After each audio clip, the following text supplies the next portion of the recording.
Vamos supor que você já resolve problemas básicos. Você já resolve um problema básico de setor de carga. Você até consegue resolver um problema básico. Deixa eu fechar isso aqui. Deixa eu apagar isso aqui, que a gente vai precisar escrever de novo. Aí você pega aí uma falha no setor de radiofrequência, troca os componentes, consegue resolver bastante coisa. Só que chega um momento que você pega uma falha de inicialização. Pegou uma falha de inicialização. E agora, existe falha de inicialização simples de resolver, galera? Existe falha de inicialização básica? Existe falha de inicialização que você consegue resolver com, sei lá, com conhecimento básico?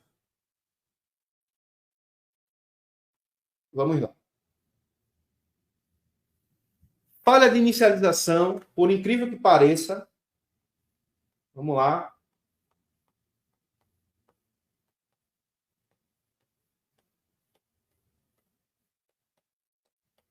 Inicialização. O que é uma falha de inicialização para os novos que estão chegando?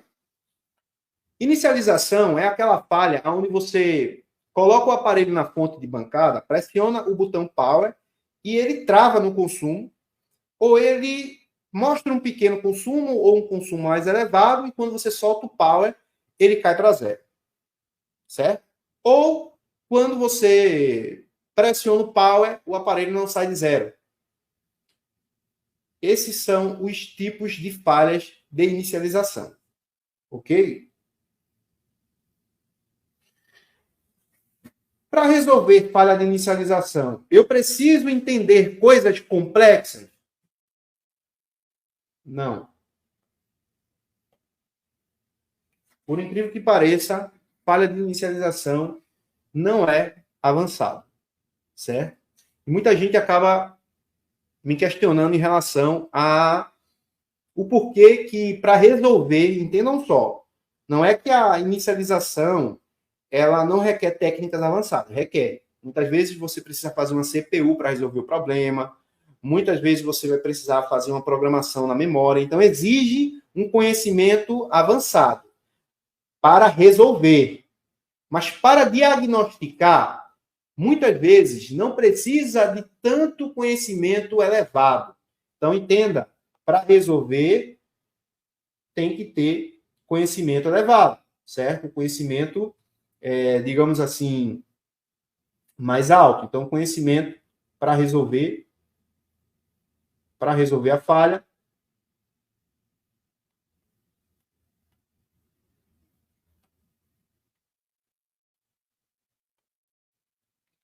Precisamos de um conhecimento elevado.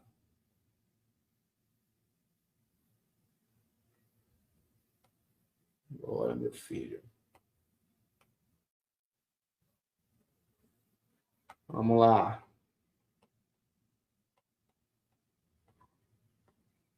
Beleza? Para resolver, a gente precisa de um conhecimento elevado. Mas para diagnosticar,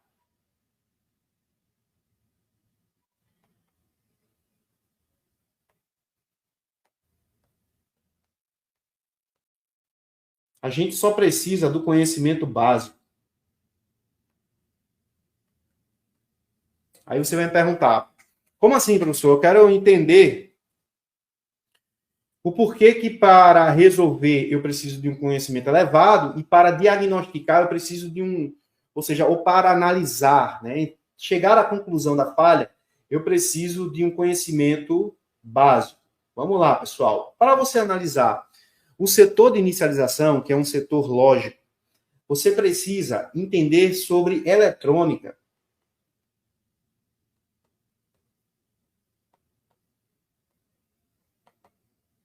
Digital. E muita gente, ó, se quebra aqui, ó, na eletrônica digital. Não resolve porque não tem conhecimento nenhum em eletrônica digital. Aí fica difícil resolver falhas de inicialização, porque o setor lógico é um setor que tem a sua complexibilidade, porém, em uma aula básica sobre eletrônica digital, você consegue entender os conceitos de, por exemplo, a inicialização de uma placa, de uma comunicação, por exemplo, de dois circuitos integrados. O que precisa para esses circuitos integrados funcionar? Muita gente acaba ficando parado, né, apenas no conhecimento básico da eletrônica analógica. Existe uma diferença muito grande entre a eletrônica digital e a eletrônica analógica, beleza, galera? E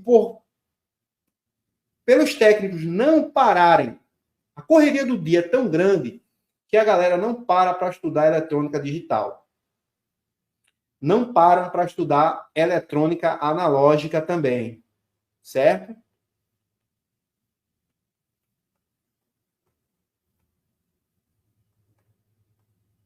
Então, tudo está relacionado a isso aqui, eletrônica.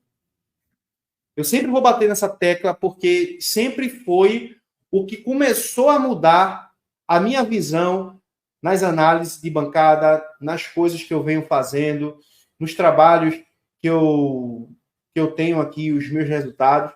Então, a única coisa que realmente muda o conhecimento do técnico para que ele possa cada vez mais evoluir é o conhecimento em eletrônica. Porque você não está trabalhando, galera, com madeira.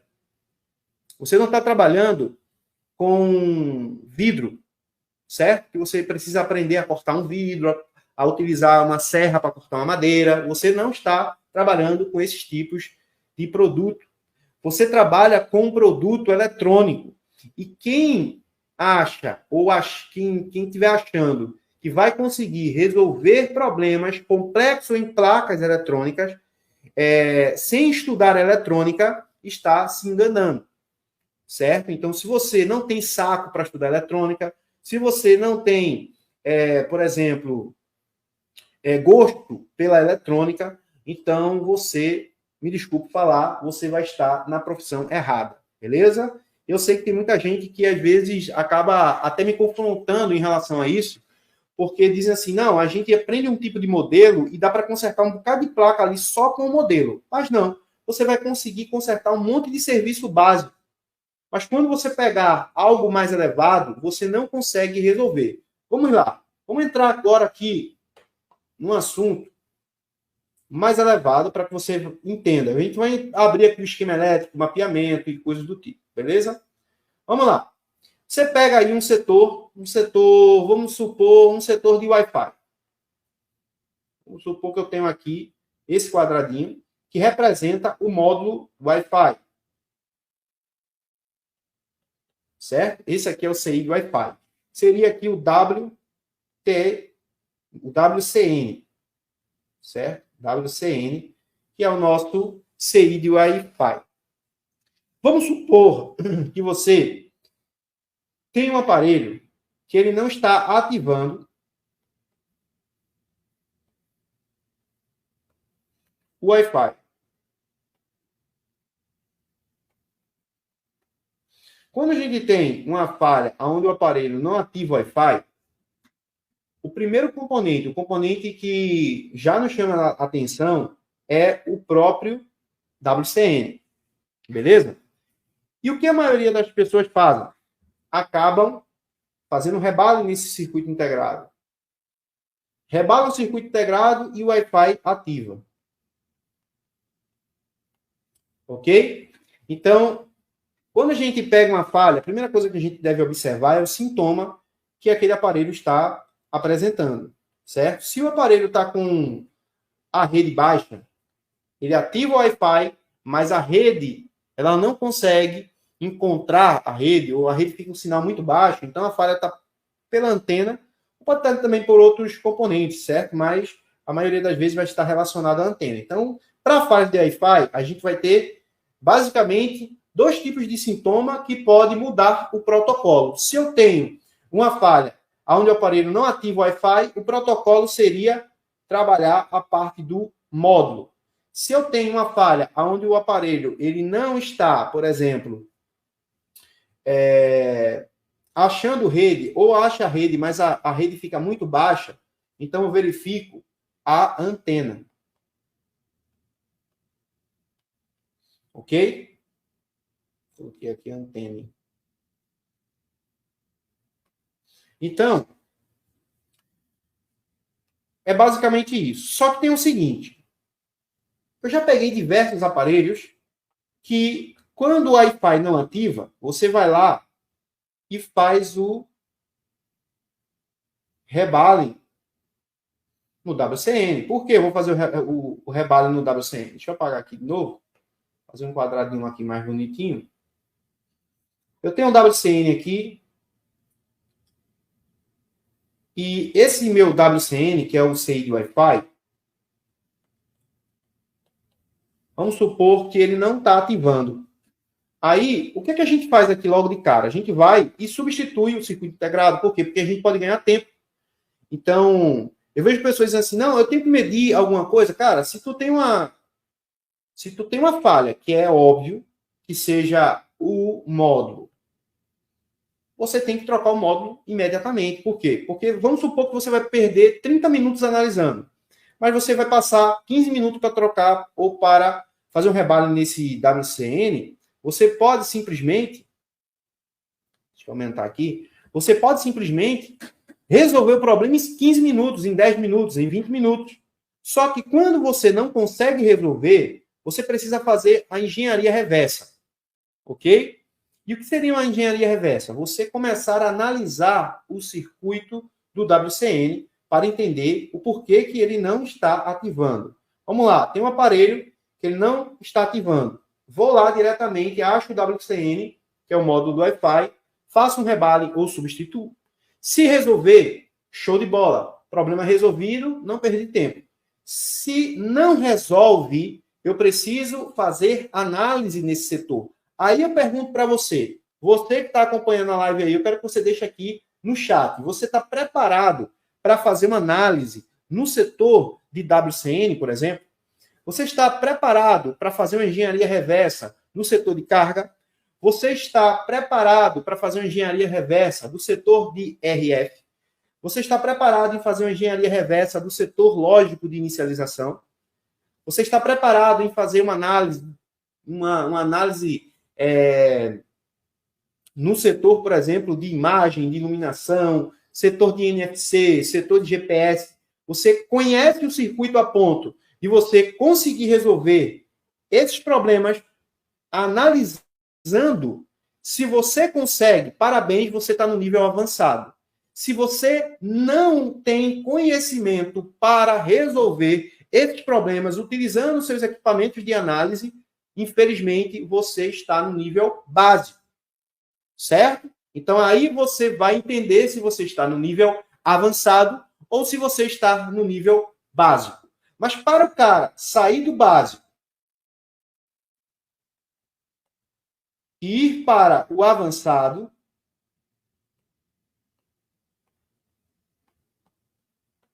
ele precisa conhecer muito bem o básico. E é isso que muita gente não está fazendo.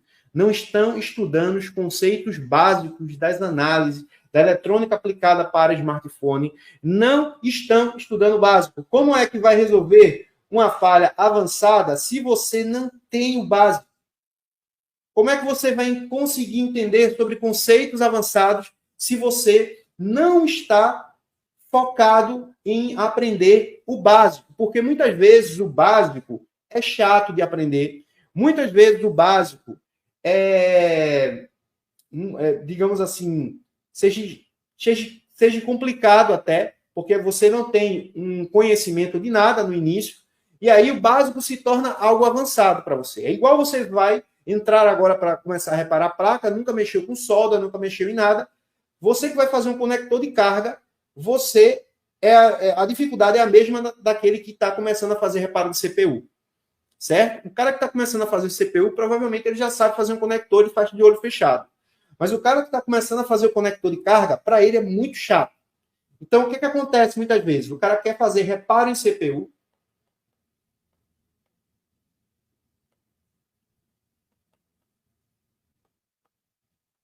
e não sabe fazer uma substituição de um conector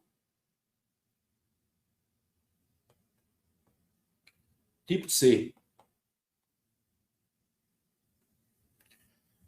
Vejo muitas pessoas inclusive pessoas até próximas a mim, que o cara, ele tá lá tentando fazer reparo de CPU. Chega um pouco para ele, ele vai lá fazer a CPU. Mas quando é uma falha do tipo C, ele leva para um outro técnico, ou então ele tenta fazer, mas só dá BO. Ou seja, ele não passou no básico. Ele não tirou notas boas no básico e fica aqui, ó, batendo cabeça na CPU. Aí faz uma CPU, dá certo. Faz 5 CPU, 6, 7 CPU, não dá certo. Aí tem que. Aí na oitava, na nona CPU, acerta de novo. Ou seja, ele não tem habilidades ainda para fazer reparos avançados. Então, muitos técnicos que começam agora, digo porque eu tenho mais de 3.000 alunos na plataforma do curso, e muitos desses alunos começam o treinamento hoje, e daqui a 10 dias o cara está querendo fazer CPU. Então, o que eu tenho que passar para esse aluno? Cara, às vezes ele aprendeu de forma errada em outro curso, talvez ele aprendeu em, sei lá, em um outro canal, onde o camarada diz que você vai ganhar 10 mil reais por mês, aprendendo um método que ele tem, você vai conseguir fazer tal coisa, tal coisa, tal coisa em 10 dias. E aí o camarada acho que fica com essa mentalidade, achando que ele vai conseguir resolver todos os problemas assim, ó, no piscar de olho. Ele vai ser um técnico avançado, ele vai sair do básico para o avançado em 30 dias, né? Então vejo que tem muita gente que acaba falando isso na internet. Ah, você pode se tornar um técnico e fazer tudo, tal, que eu tenho um método que em 2 meses, em 1 mês, em 3 meses, você vai se tornar o técnico mais fodão aí da tua área e isso, aquilo, outro. Então, muitas vezes o cara vem com esse pensamento. Quando ele chega com esse pensamento no treinamento, o que eu digo para ele? Cara, primeiro a gente precisa desaprender isso aí que você aprendeu. Vamos desaprender para aprender de novo, certo? Porque o caminho não é tão curto. A gente não tem um curto-circuito na nossa vida, certo? Tudo que é atalhos acaba dando errado. Toda vez que a gente quer cortar um atalhozinho, que a gente quer ir para o caminho mais curto, a gente acaba deixando muita coisa para trás, certo? Então, na vida, cara, a gente precisa percorrer um caminho que muitas vezes é um pouco mais longo, mas é um caminho seguro.